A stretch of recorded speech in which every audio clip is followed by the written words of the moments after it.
I'm Caden Love. And I'm Seema Love, his wife. And we are Love and Lore, taking dark fantasy, light fantasy, and everything in between.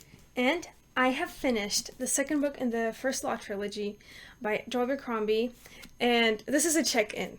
So we started this as a couple book swap. I read the first one and I liked it. I especially liked the characters, and I just finished the second one, and I didn't like the second one as much as the first. Really? That really surprised me. I liked the second one a lot more. But one thing I think you learn with Abercrombie is that he is definitely character-focused, and maybe that's why I liked book 2 more, because it started to get more into the plot. We get more of the world building and politics, whereas book 1 you just kind of get thrown in with a lot of introductions. Yes. Well, about what you said about the plot, that was my biggest problem with this book. The first one was very much set up. We were getting to meet characters, and at the end of the first book, they're kind of going on this journey. And then I expected the action to kick in the second book, and I finished it. It still feels like it's a setup. It still feels like the action hasn't started. Yes, there was a war here, adventure there, but at the end of the book, I'm like, we haven't moved since the first book. I don't know where this is going. I don't know what's the goal. What am I looking for in the third book? I don't know. And that is one of the interesting things with the First Law series, is that there is a lot of time where you're just with the characters, enjoying your time with them, and the ending of this book, we're not going to spoil it. I know it's very controversial, kind of for the reasons we've been talking about a lot. I honestly don't remember tons that happened in the original trilogy, which I would like to go back and revisit after reading every other book in the series. But looking back retrospectively, the Age of Madness trilogy is so much better because you get really involved with the plot. You are more comfortable in the land, whereas book 1, A Blade itself, you're really trying to figure out who's who, which cities are which characters are allied / against each other. But I do recall quite a bit from this book, originally giving book 1 a 7 out of 10. I enjoyed it. It just really lacked plot for me, where the adventure in this one, the journey, gave it kind of a backbone. I gave this one a 9 out of 10. This was the book that really just made me love the series, and I do remember liking book 3 more, so I think that it'll be interesting to see where you go from there. Yes, I'm curious to see too, because the only criticism I had for the first book was that the action didn't kick in. And, if I just compare just the second book with the first book, I think I enjoyed them equally. The problem is there was more expectations for the second book, for, me to understand where is this going, what is the plot, and it didn't give me that, and I was like, what am I waiting for? And I think a good amount of that maybe could have been from me, because I went in blindly. I'd heard so many people talk about these books, but I was not disappointed with book 1, but I just expected a lot more. So I was pleasantly surprised when I read book 2. And, I mean, it is early to say now, but where do you see yourself? Do you see yourself finishing with book 3? Do you think that you'll read I think you'll read Age of Madness, didn't you say you'll do that? I have to, because I have to read it as a part of a different challenge that we're doing. Yes. So I will read it. Okay, and what about the standalones? Can you see yourself reading those? I honestly, even though I said that, the plot didn't kick in, but I actually really enjoyed this book, and I enjoy Joe Abercrombie's writing a lot, and I enjoy his character work. I enjoy his writing, so I see myself reading everything that is out there by him. Good. I am really excited for that. And mostly because while I love the Age of Madness series the most, Best Served Cold could be the number 1 book in it. Just on its own, it is so well done, and there's a reason that it secured a movie deal. I don't like revenge stories. I think that they are shallow and just kind of reverting to humans as beasts. But this was a brilliant revenge story. It was so good. You just play on certain characters that you might have seen, and that's one of the great things about the standalones, is they all have connections to the main story, but you can survive without reading them. But I think that as you go through and read those and then get to Age of Madness, you'll see why certain people on certain thrones, why people are ruling. it's just so good. And each one of those three, I guess four if you're counting Sharp Ends, the short story collection, they're just super fun. They're great. And like you said, his writing is so spectacular and just you can feel it getting better. And I think that's why Age of Madness was so much better for me, is that he just really understood what we wanted as readers. Yes, yes. And I will read them, and I really trust your taste in books, because every book Kaden told me to read, I loved them. Like, every book. So I really trust your taste, and I will continue reading this trilogy, and even after that. And I think that's fun, because there are books that... There's a lot of things in our lives that we understand about each other, but book-wise, even though I know you're not a fan of dark things, Abercrombie's different. People call him Lord of Grimdark, but this isn't Grimdark like the dark things that happen in Malazan. This isn't Mark Lawrence with Prince of Thorns, where there is just no light. This has Sandan Glokta, which is a gross, reviling person, but the joyous humor that he brings into it makes it so good. And I think a lot of the witty banter and things that it's not... I think that it's called Grimdark more so because there's no real just like great people here.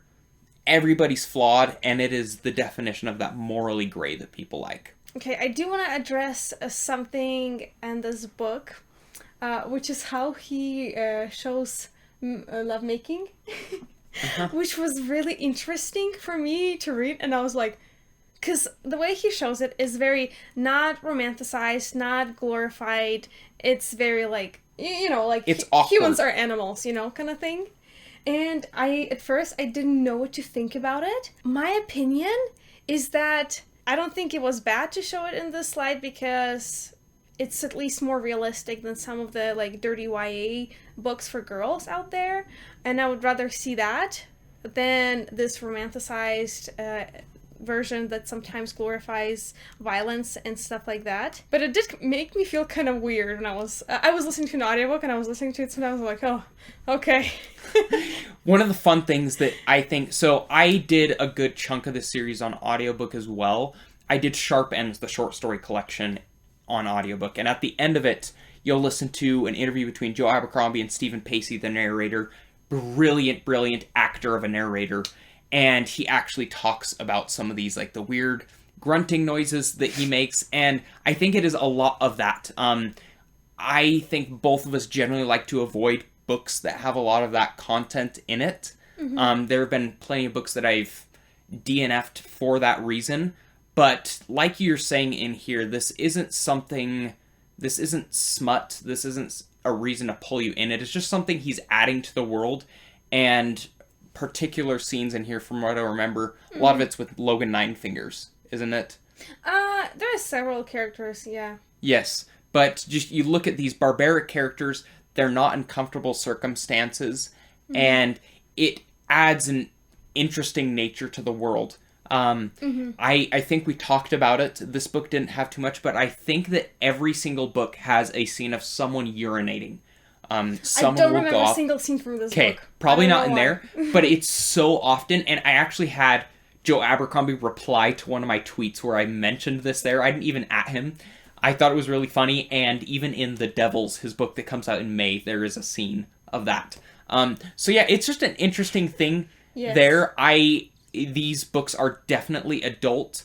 The language more so is more than I would like, but it is not as horribly put as certain other authors do. Even as A Song of Ice and Fire, there were some times where I feel like George R. R. Martin might be trying to entice readers through these themes, especially with Daenerys. A lot of that stuff is really revolting early on in Book 1 of Game of Thrones, but, it's not done in such a horrible way here that it is gratuitous. It is just a part of characters in their circumstances. Yeah, I agree with everything you said. I was surprised by myself that I didn't mind it. I didn't mind the coarse language and the rough style.